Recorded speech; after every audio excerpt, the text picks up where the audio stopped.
Assalamualaikum warahmatullahi wabarakatuh. Salam sejahtera bagi kita semua. Salam kebajikan.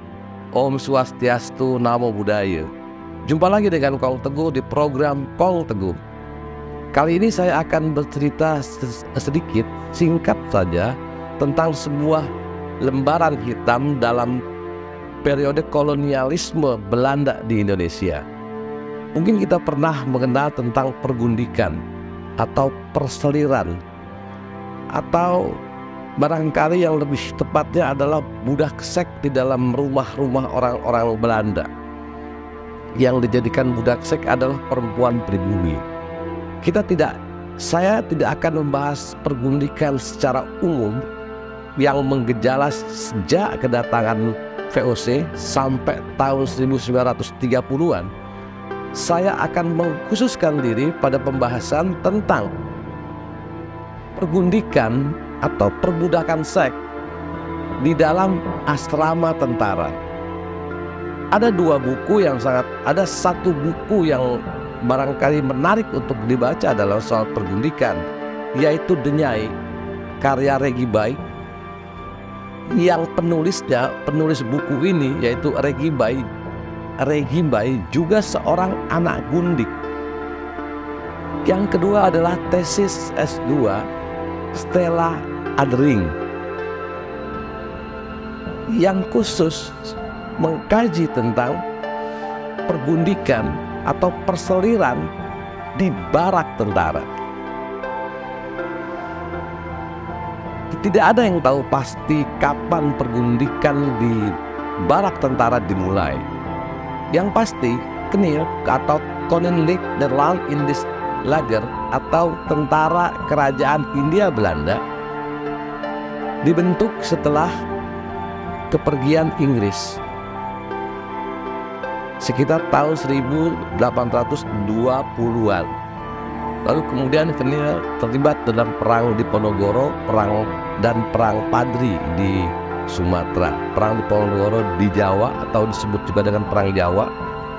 Pada saat yang sama tidak terlalu jauh muncul perang Padri atau perang Minangkabau di Sumatera. Pada periode ini sebetulnya sudah terjadi pergundikan. Namun ketika sejarawan harus mengkaji periode ini, dia hanya mengacu pada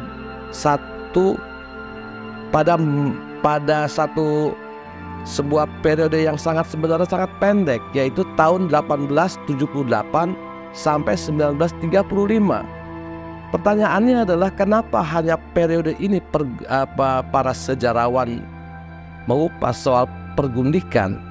Karena persoalan pergundikan di barak tentara baru diungkap, baru ditulis tahun 1878 di majalah Indisch Militair Tijdschrift atau IMT.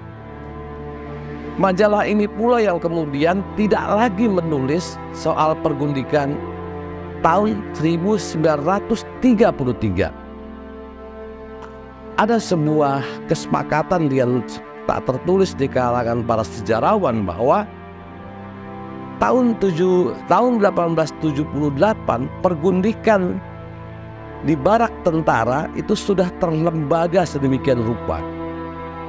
Sedangkan tahun 1933 disebut sebagai periode sebagai masa akhir pergundikan di barak tentara.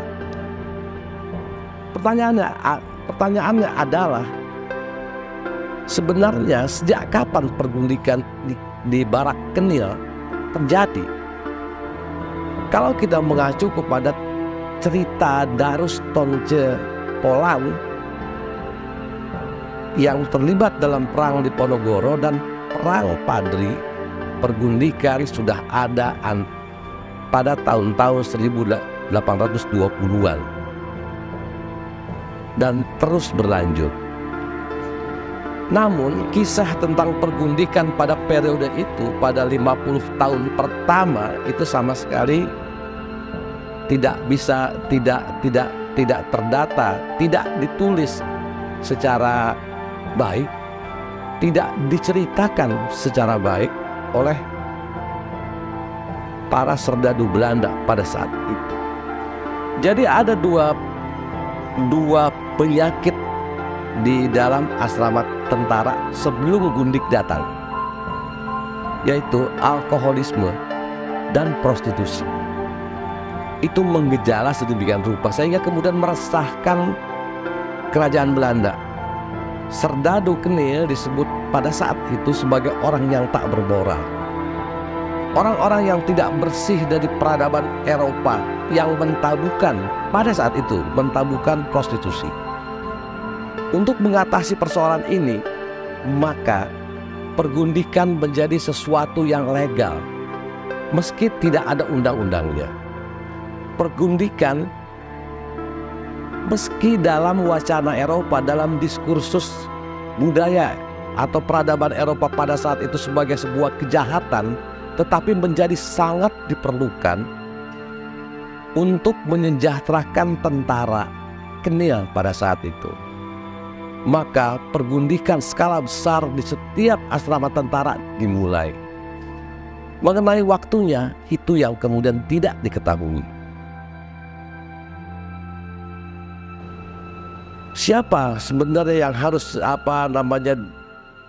menjadi gundik para tentara di barat?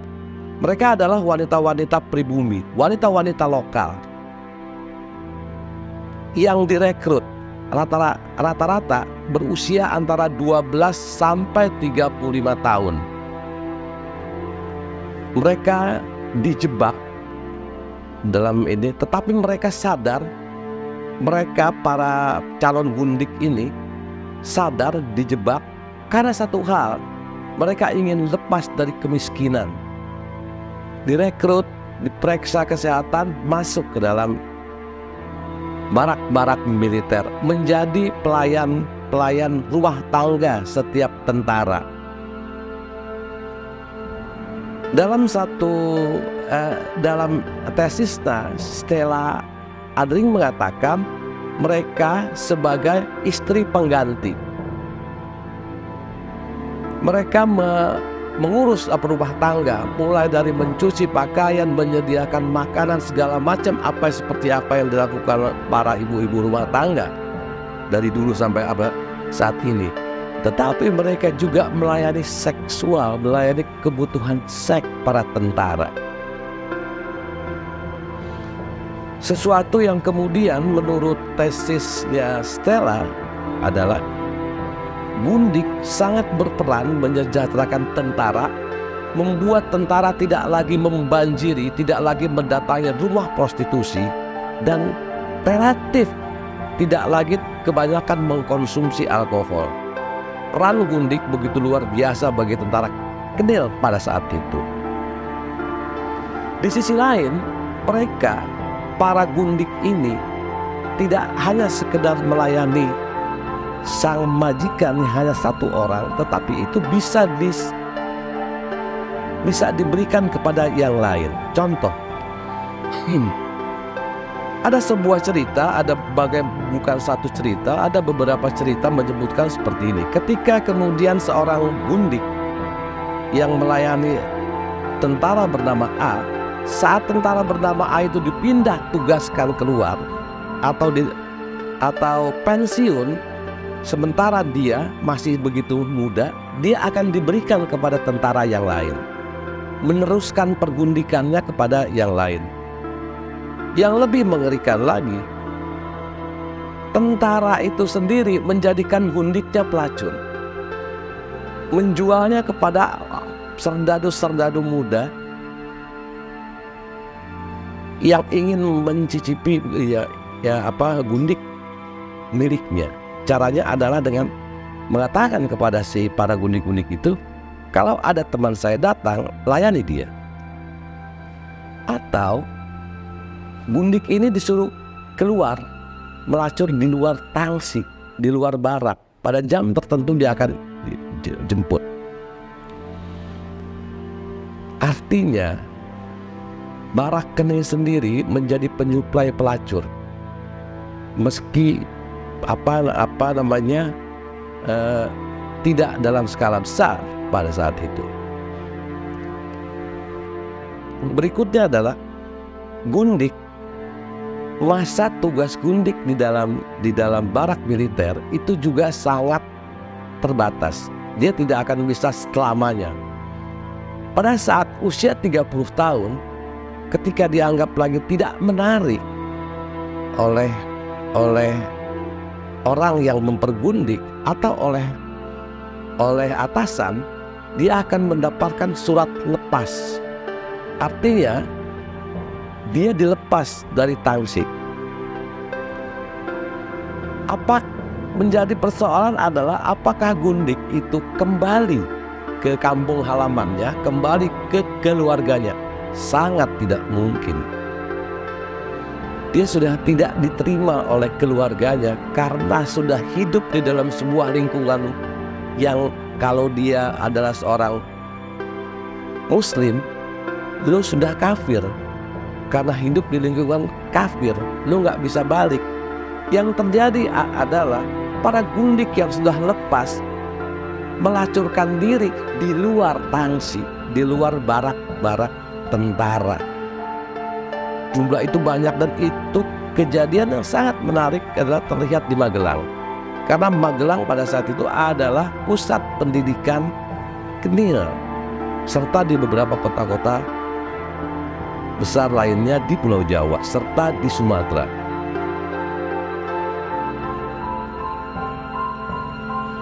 Pergundikan di barak militer sedemikian terlembaga, hampir sama sekali tidak ada kemudian upaya membongkar ini semua, terutama sejak 1878 sampai pergantian abad ke-20. Sama sekali tidak ada upaya ini. Karena apa? Karena ternyata sistem pergundikan itu menguntungkan bagi kerajaan Hindia Belanda. Pertama adalah kerajaan Hindia Belanda tidak punya kewajiban membayar tunjangan keluarga kepada tentara Knil. Yang kedua adalah ada larangan untuk membawa perempuan dari Belanda, dari negeri Belanda ke Indonesia, karena ketakutan perempuan Belanda itu kehilangan kesuburannya pada saat tiba di Nusantara. Yang menurut beberapa sejarawan ini adalah sebuah alasan yang dibuat-buat. Apalagi pada saat itu terusan Suez sudah dibuka. Perjalanan antara Amsterdam, Den Haag sampai ke Hindia Belanda lebih cepat. Beda dengan sebelum terusan Suez dibuka. Perjalanan begitu lama, hampir mencapai 9 sampai 12 bulan. Sulit bagi orang-orang Belanda membawa istri mereka ke Hindia Belanda dan hidup.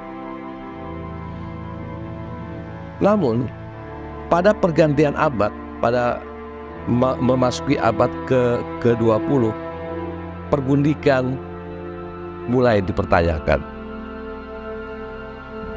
Bahwa sudah mulailah kemudian di parlemen Belanda itu terjadi perdebatan sengit yang mengatakan bahwa pergundikan itu sudah tidak mungkin dipertahankan. Karena apa? Dari pergundikan di barak tentara inilah banyak lahir anak-anak Indo yang terlantar. Ketika ibu mereka dilepas, mendapat surat lepas dan harus keluar dari barak, mereka meninggalkan anak-anak mereka yang belum tentu di dalam barak itu ada bapaknya. Bapaknya mungkin sudah dipindah tugaskan ke tempat lain. Anak-anak itu menjadi tidak terurus. Mereka kemudian dilepas, dan terutama yang laki-laki masih kecil masuk ke dalam rumah yatim piatu. Kalau sudah dewasa, yang itu dijadikan prajurit Knil berikutnya. Yang perempuan dijadikan gundik. Jadi anak gundik melahirkan gundik. ketika mereka keluar dari tangsi atau karena hidup di dalam rumah yatim piatu, mereka ketika besar menjadi pelacur. Jumlahnya sangat luar biasa besar pada saat itu. Anak-anak Indo ini adalah yang dianggap menggerus supremasi kulit putih Belanda dan Eropa di kota-kota besar di Batavia, di kota-kota besar di Jawa dan Sumatera pada saat itu. Muncullah kemudian ada semacam usaha untuk menghapuskan sistem pergundikan di Barak Knil.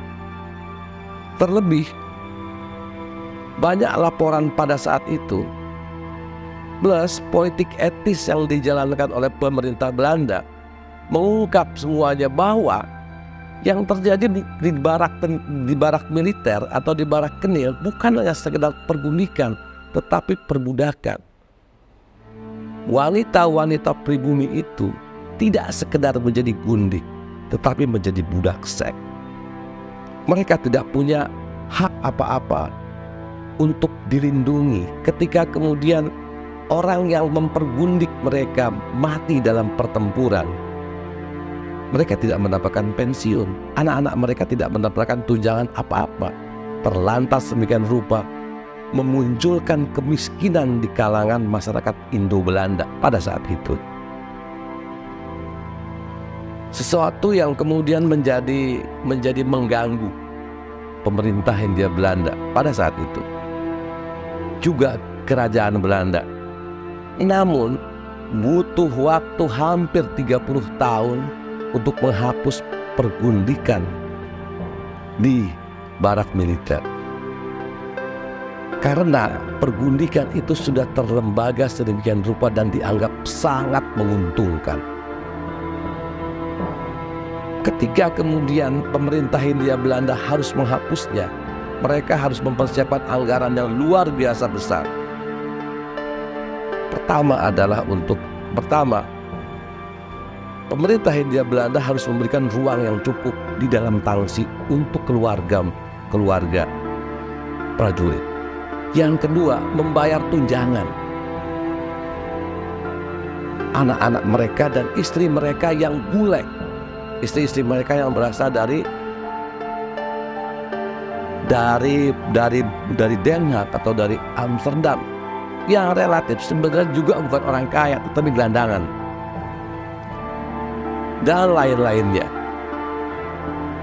Lalu yang sangat menarik adalah ada semacam gerakan pada saat itu, tuntutan anak-anak gundik, orang yang perempuan-perempuan yang menjadi gundik juga harus mendapatkan tunjangan karena mereka telah memperlihatkan kesetiaan yang luar biasa.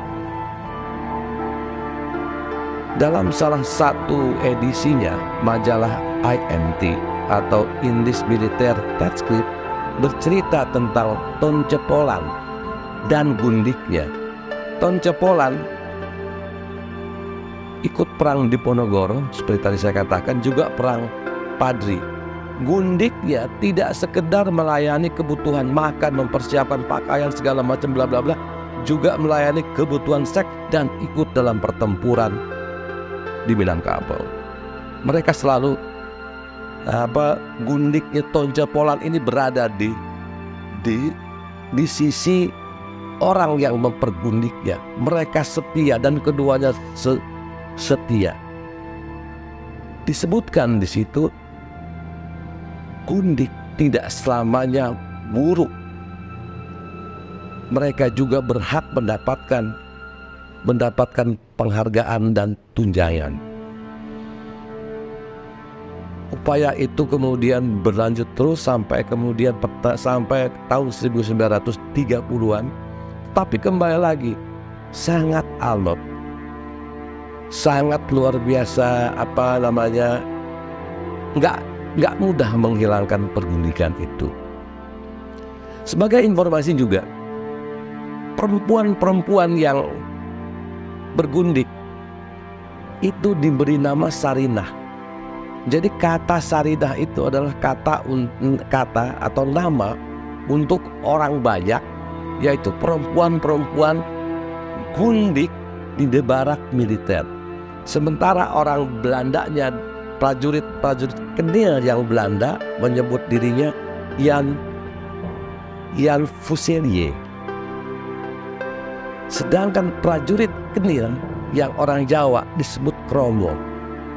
Ada satu lagi yang menarik sedikit saja ya, yang barangkali cukup juga cukup menarik dalam soal pergundikan. Ketika Kenil merekrut penduduk lokal untuk menjadi tentara, para penduduk lokal ini mengatakan, ketika kami harus masuk ke dalam barak, maka perbolehkan istri-istri kami. Mereka bawa istrinya ke dalam barak. Sementara di barak orang-orang Belanda, prajurit-prajurit Kenil Belanda yang tidak punya istri, kan ngiri. Maka mereka kemudian pergundikan berlanjut terus di barak militer Kenil pada saat itu.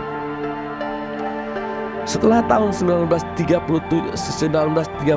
atau 9 tahun sebelum Jepang datang, entah bagaimana majalah IMT tidak lagi menulis soal pergundikan di barak militer. Seolah-olah pergundikan itu hilang sedemikian rupa dan gak ada lagi pergundikan di barak militer. Cerita-cerita berikutnya adalah bagaimana tentara-tentara Belanda, tentara-tentara kulit putih Belanda menikahi gundik-gundiknya secara Kristen. Itu terjadi setelah mereka memiliki 1, 2 atau lebih 1, 2, 3 anak. Mereka hidup di dalam asrama sampai Jepang datang. Meski demikian, pergundikan itu kemungkinan masih tetap ada, karena prajurit-prajurit Belanda terus berdatangan, terus datang. Yang pensiun kemudian juga kembali ke Belanda. Sementara gundik-gundik yang ada di ini tidak bisa dilepaskan begitu saja. Kadang-kadang dipergunakan untuk ini.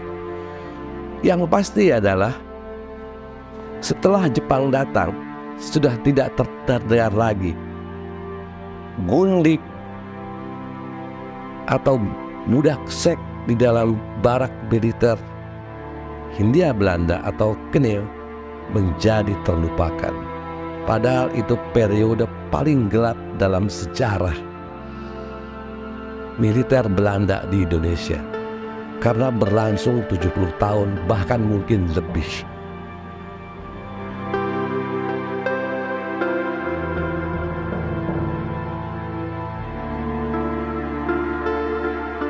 Demikian pembahasan saya tentang budak seks atau pergundikan di barak militer Belanda. Sampai jumpa dengan Kong Teguh di episode berikutnya dengan kisah dan cerita dari masa lalu yang lebih menarik. Assalamualaikum warahmatullahi wabarakatuh.